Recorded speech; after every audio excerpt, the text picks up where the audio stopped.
Hi guys, Nathan Tusi here with Winner's Edge Trading. I am going to present our daily review today. I'm just going to be covering some of the major pairs on the daily time frames and hopefully give you a good idea of what to expect over the next day or so. First things first, we're going to start with the euro dollar, and if you've been following the charts today, you know that it gapped up into this area and we had a strong tail headed back to the downside, so definitely some bearish momentum here. And obviously we ended up with a tail bar closing below the close of Friday, so it ended up being a bearish day after this massive gap over 100 pips to the upside. So expectancy would be for the euro to come back and test the lows that it was at before. I would expect this momentum to carry through at least for tomorrow and maybe perhaps a few days after that to get back to this level. But one thing we do have to be careful about is that because there was a gap here and the close was here, that it could be using this area as a support area, and this could just be a retest to go ahead and actually bounce to a higher high. So you do have to be careful of that. Make sure that you're not expecting fully. You know, we never want to be sure of something in trading. Being sure can cause you some serious problems. So that's why you still have to use good risk and a stop loss and everything like that. This could be a test and a bounce. So make sure that we're trading wisely. But as far as I'm concerned, this looks to be a pretty bearish signal, and I would expect euro to follow through to the downside. All right, US yen, as we saw Thursday, I believe we saw it broke through this trend line, and we had a strong follow through with the next bar. So today we see that it's kind of ended slightly bearish. You know, we've had maybe 3 days that have not made a higher high, so some stalling action at least. What we might see is a test of this line and a break higher, or a break through the line and a continuation of the downtrend. Those are the two things that I would expect from US yen. That would depend on what tomorrow's bar does. If tomorrow's bar perhaps tests this line and ends up a tail back to the upside, I think that would be a pretty nice long signal. And if it breaks through the trend line, then I would wait for a test back to the top of the trend line and look for shorts there. Both would be pretty good opportunities for trades, I would think. So make sure that you're watching. Anything around this level is, of course, going to be a good trade opportunity because we have a very well established trend line in that area.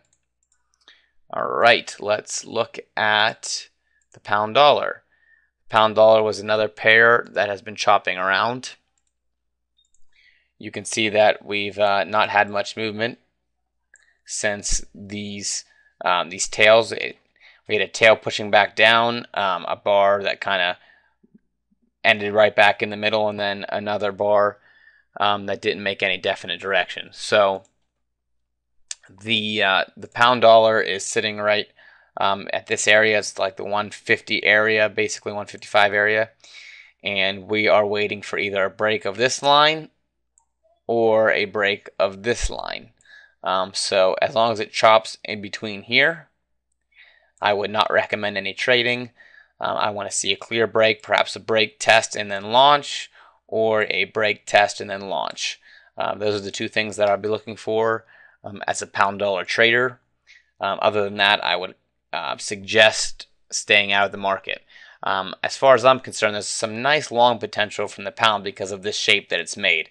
It's made a definite low and rebounded, but we have to be careful because the pound is not extremely strong right now. So I would not have a strong long sentiment. The technicals look to me to be slightly in favor of the bearish movement, but things change very quickly, as we know, in the Forex market. So definitely be careful with pound dollar, and again, I would advise not trading until it breaks one of those levels.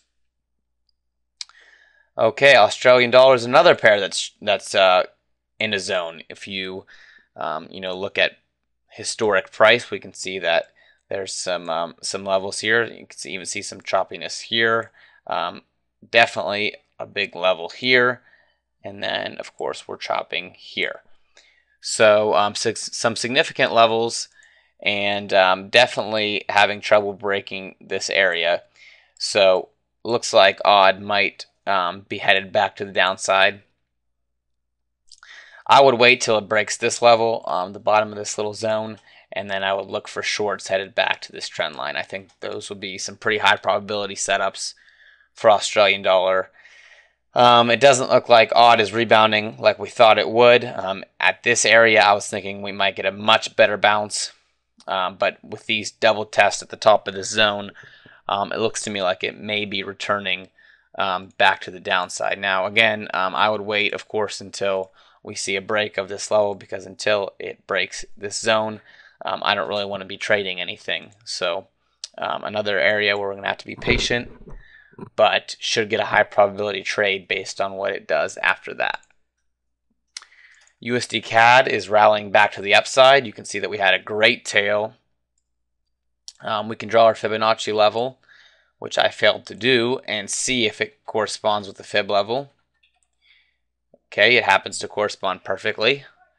38.2 bounce, it looks like, so a great bounce opportunity here. And this is a pretty nice long setup. So it looks to me that we would see continuation at least up to this previous high. And I would think that that's a pretty high probability long setup if you're bullish on USD CAD. Okay. New Zealand dollar is another one that's just struggling with certain zones. Obviously, we have a key level here at the bottom, which we pointed out many times, and we're also struggling right here. So it's in between this zone. It's been in here for a few days, and we're just waiting for a break to one side or the other. Again, if it does break this level and retests and launches, we could have some serious upward momentum.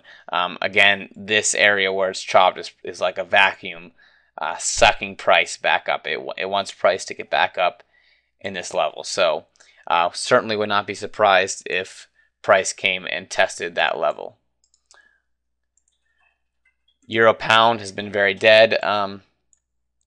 Over the past few days, you can see that it hasn't moved out of this area since the 4th.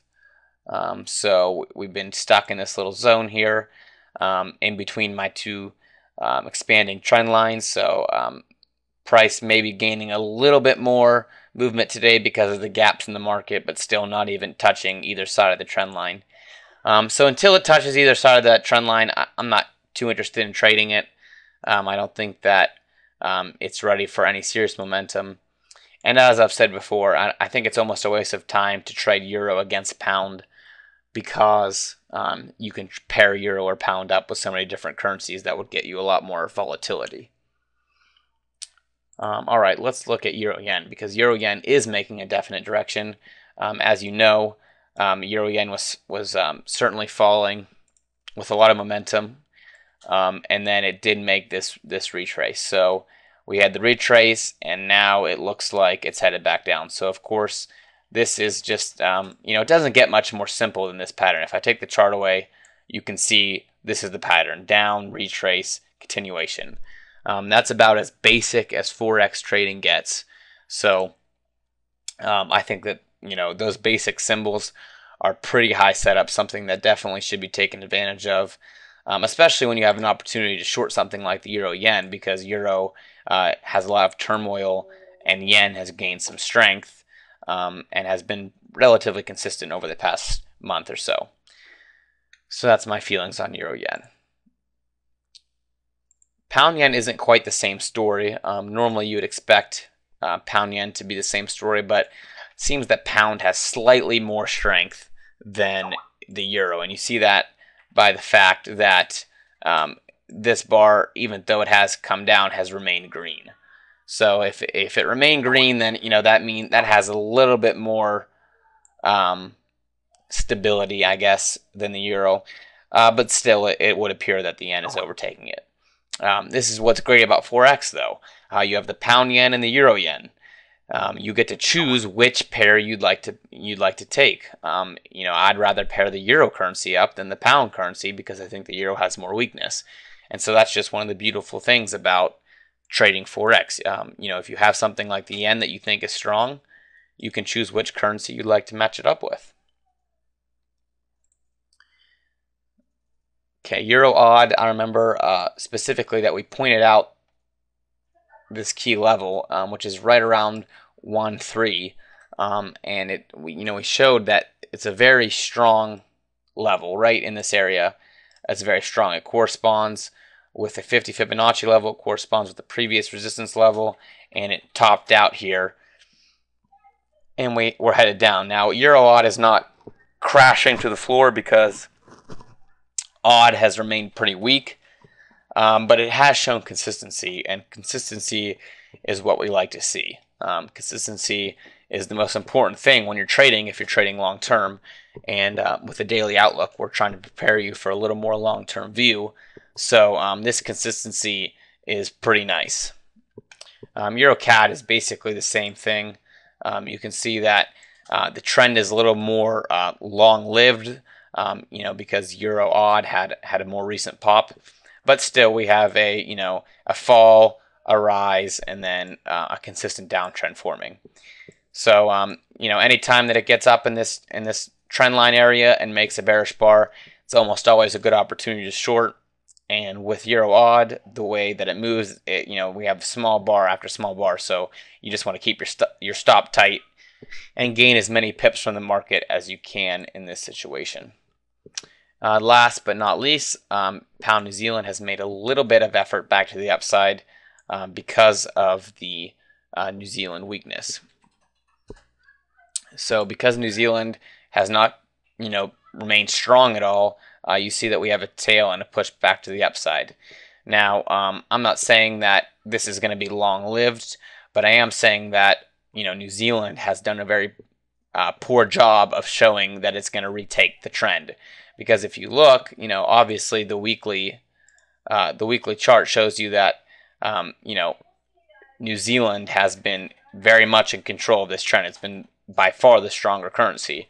But lately it has not shown a good job of taking control of that. So, for all we know, this weekly bar could end up being a break of this level. It could skyrocket. I love to short the Pound New Zealand. I think it's the best short opportunities in the entire Forex market. But, you have to wait until the technical analysis is in confluence with your fundamental. All right, that's about it for the daily review. Hope that gave you a great outlook. As always, make sure that you leave a comment, ask any questions that you might have. Share a chart if you have something that you're looking at.